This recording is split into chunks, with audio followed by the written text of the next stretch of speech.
जाति आधारित राजनीतिक रैलियों पर प्रतिबंध से उत्तर प्रदेश में राजनीतिक सरगर्मी बढ़ी। राज्य सरकार का यह कदम 2027 के विधानसभा चुनाव परिणामों को प्रभावित करेगा। लेखक डॉक्टर ज्ञान पाठक। उत्तर प्रदेश सरकार द्वारा 21 सितंबर 2025 को जारी जाति आधारित राजनीतिक रैलियों पर प्रतिबंध के आदेश ने राज्य में राजनीतिक सरगर्मी काफी बढ़ा दी है, क्योंकि इसका सभी राजनीतिक दलों और राजनीतिक गठबंधनों पर असर पड़ने की संभावना है। फिर भी मुख्यमंत्री योगी आदित्यनाथ के नेतृत्व वाली भाजपा सरकार ने जाति आधारित राजनीतिक रैलियों को सार्वजनिक व्यवस्था और राष्ट्रीय एकता के लिए खतरा बताया है, जिसका एक विशेष अर्थ कानून और व्यवस्था के साधारण उल्लंघन से कहीं अधिक गंभीर है। यह आदेश ऐसे समय में जारी किया गया है जब विपक्षी राजनीतिक दलों ने 2027 में होने वाले आगामी उत्तर प्रदेश विधानसभा चुनाव के मद्देनजर विभिन्न सामाजिक समूहों और समुदायों तक पहुंचने के अपने कार्यक्रम शुरू कर दिए हैं। गौरतलब है कि राज्य ने अभी तक धर्म आधारित राजनीतिक रैलियों के लिए ऐसे आदेश जारी नहीं किए हैं, जिसका कारण सर्वविदित है।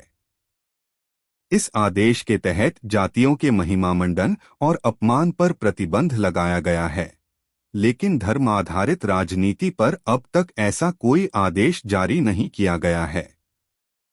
यह प्रतिबंध आदेश उत्तर प्रदेश के कार्यवाहक मुख्य सचिव दीपक कुमार के नाम और मुहर से जारी किया गया है, कथित तौर पर 16 सितंबर के इलाहाबाद उच्च न्यायालय के आदेश के आलोक में, जिसमें राज्य के गृह विभाग और डीजीपी को निर्देश दिया गया था कि वे पुलिस नियमावली या विनियमों में संशोधन करके, यदि आवश्यक हो तो अनुसूचित जाति और अनुसूचित जनजाति अत्याचार निवारण अधिनियम 1989 के तहत दर्ज मामलों को छोड़कर सभी पुलिस दस्तावेज में जाति का खुलासा प्रतिबंधित करने के लिए मानक संचालन प्रक्रियाएं बनाएं और लागू करें। राज्य में आदित्यनाथ के नेतृत्व वाली भाजपा सरकार ने इस आदेश का इस्तेमाल मुख्य रूप से समाजवादी पार्टी और बसपा जैसे राजनीतिक दलों को निशाना बनाकर 10 सूत्री प्रतिबंध आदेश जारी करने के लिए किया, क्योंकि इन दलों को क्रमशः यादवों और जाटवों में बड़ा समर्थन प्राप्त है।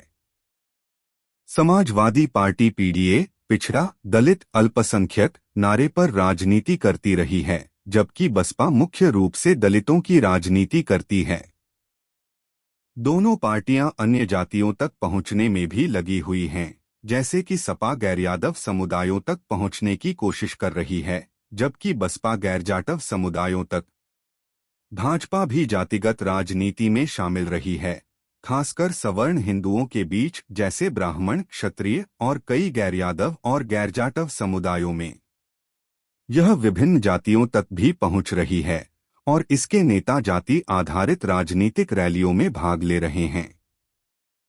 एनडीए में भाजपा के सहयोगी दल हैं, जैसे राष्ट्रीय लोक दल, रालोद, निषाद पार्टी, सुहेलदेव भारतीय समाज पार्टी और अपना दल, जो राज्य में जाति की राजनीति में शामिल रहे हैं। इतना ही नहीं, सांप्रदायिक आधार पर धर्म आधारित राजनीति के अलावा भारतीय राजनीति में जाति के आधार पर मंत्रालय और पार्टी टिकट भी दिए जाते रहे हैं। इसमें कोई आश्चर्य की बात नहीं है कि प्रतिबंध के आदेश के जारी होने से राज्य में राजनीतिक सरगर्मी बढ़ गई है, एनडीए में भी और इंडिया ब्लॉक पार्टियों और बसपा के भीतर भी। भाजपा मुख्यतः धर्म आधारित राजनीति करती है और इसलिए उसके नेताओं का मानना है कि राज्य में जाति आधारित राजनीति पर प्रतिबंध लगाने से पार्टी को लाभ मिल सकता है। सभी गैर भाजपा राजनीतिक दलों ने योगी आदित्यनाथ सरकार के इस कदम की आलोचना की है।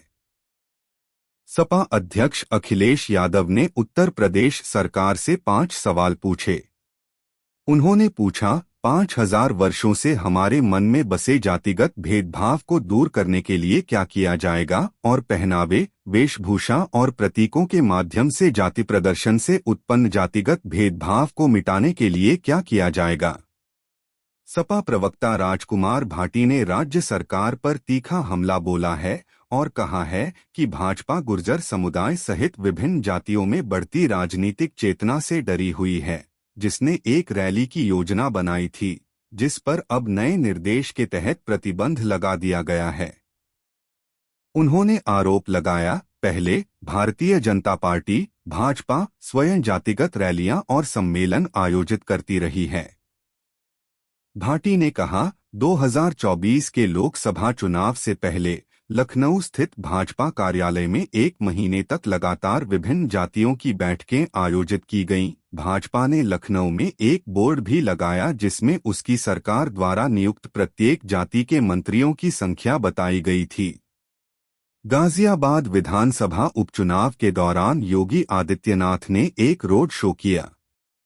1 किलोमीटर लंबे रोड शो के दौरान 10 जातियों के लिए स्वागत मंच बनाए गए, जिन पर विभिन्न जातियों के नाम लिखे थे।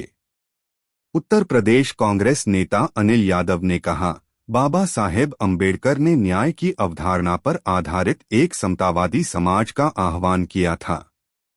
मुद्दा यह है कि क्या उत्तर प्रदेश में जाति के आधार पर अन्याय, पक्षपात और पूर्वाग्रह समाप्त हो गए? इसका स्पष्ट उत्तर है नहीं। सत्ता में बैठे लोग फर्जी मुठभेड़ों से लेकर नियुक्ति में पक्षपात तक कई तरीकों से दलितों, पिछड़ों और अल्पसंख्यकों के साथ पहचान के आधार पर भेदभाव करते हैं।